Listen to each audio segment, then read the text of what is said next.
Hey everyone, welcome to the Canine Culture Podcast, where we talk about everything dog. Q&As with veterinarian professionals, rescue operators, everyday topics. We cover everything dog on this podcast. So make sure you subscribe to the Canine Culture Podcast on your favorite podcast platform, and make sure you're following us on social media on both Instagram and Facebook. Thanks again for listening. Now here's that next episode. Hey everyone, welcome to the Canine Culture Podcast. This is your host, Brittany, and today we're going to talk about flying with dogs. So some of you are seasoned veterans. You are well aware of what you can and can't do with your dog, what airlines you prefer, and some people just have no idea. They have no experience with it. So I constantly see Reddit threads or different groups on Facebook discussing, can my dog come on board? What kind of carrier do I need? What kind of steps do I need to take before I get on the plane? So let's talk a little bit about flying with your dog. So a couple of options. So if you're flying commercial, so, Delta, American Airlines, Frontier, United, any of those commercial airliners, most of them allow dogs in the main cabin if they're 20 pounds or under.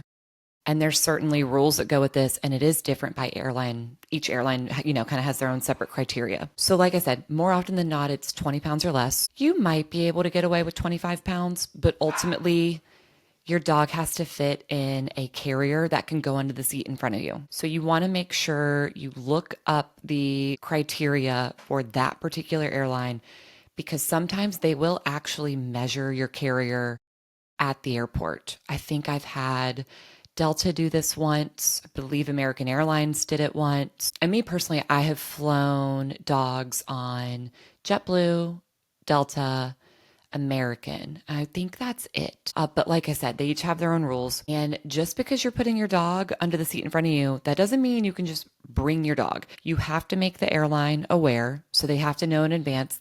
Most airlines have a policy. A certain number of pets are allowed on board. So you can't just show up without letting them know. Most airlines have a fee, so it's a one-way fee, so you have to pay for each way. And it's anywhere from $100 to $150 each way. I think I have pretty much always paid $125 each way, but I know that fluctuates a bit. Another fluctuation is there are some airlines that, even though they're allowed in main cabin, not necessarily permitted in first class, just because a lot of those seats are a lot shorter. So that's something else to think about, is where you're flying in the plane and understanding that. Also remember, if you are flying with your dog on the plane, you're only going to have your dog and a personal item, a backpack, a purse, a messenger bag, a laptop bag, whatever it is. But that's another consideration, because depending on where you're going, you then might have to check a bag.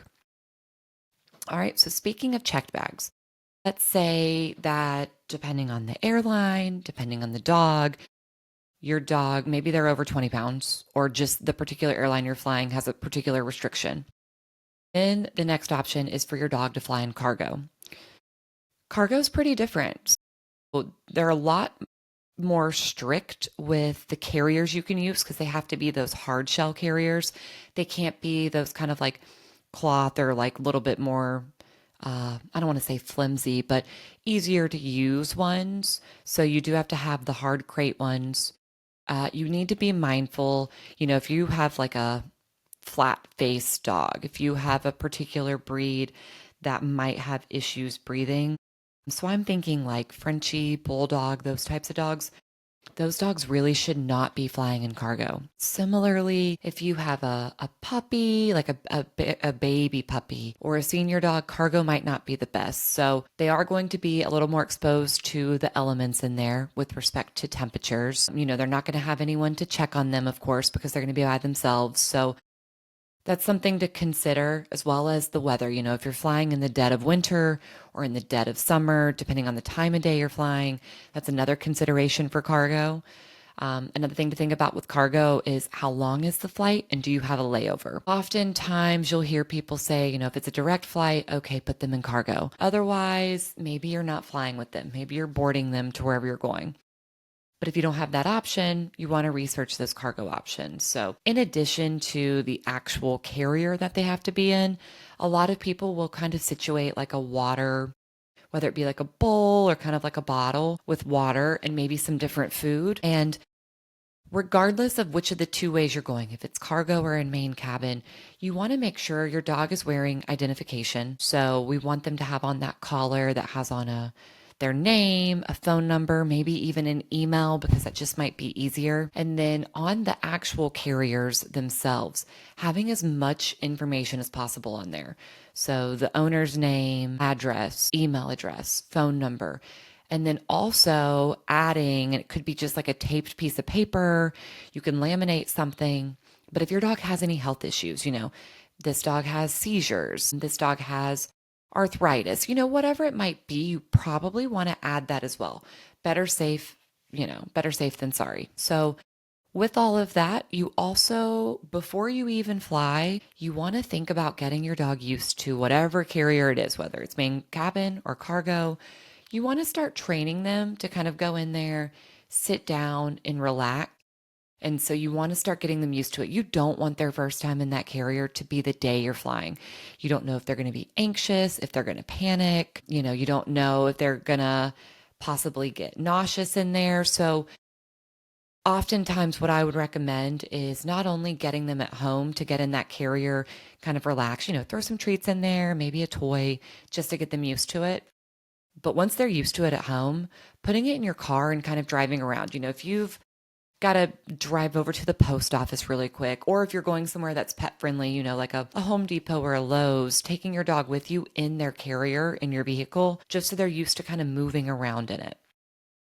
So those are just some basic considerations. Some other things to think about flying with your dog. There are a lot of new, I would say, boutique airlines that kind of specialize in flying with pets. They are more expensive. They're a little bit more limited in routes, but depending on the purpose of your travel or, your dog in particular, that might be something to look into. So those are kind of popping up all over, different dog specific boutique flights, but then also looking at different charters. So depending on how much it would cost, there are different charter options as well that you might be able to join that might be dog friendly. So those are just some initial thoughts. Would love to hear from some of you who fly with your pets regularly on any tips or other advice that you might have. Of course, for any of this, work with your vet. Make sure that your dog is up to date on their vaccines, that you have that health record, which you sometimes need for different airlines. They might actually ask to see that health record. And then if you know that your dog is anxious, working with your vet on whatever that might look like, whether it's like a medication, whether it's a natural remedy for that anxiety, but just working with your vet will also be crucial for flying with your dog. So thank you guys for listening. Would love to hear from some of the listeners on this topic. So feel free to comment, send us an email. And yeah, just thank you guys for giving us a listen. Talk to you next week. Thank you for tuning in to the Canine Culture Podcast. Please make sure you subscribe to the Canine Culture Podcast on your favorite podcast platform and make sure you're following us on social media. If you have any recommendations, any topics that you'd like to hear, if you know of any guests that would be good for the show, or if you yourself want to be a guest, please reach out to us. Send us an email at canineculturepodcast@gmail.com or send us a direct message on social media. Thank you for listening, and please share this with any of your dog-loving friends.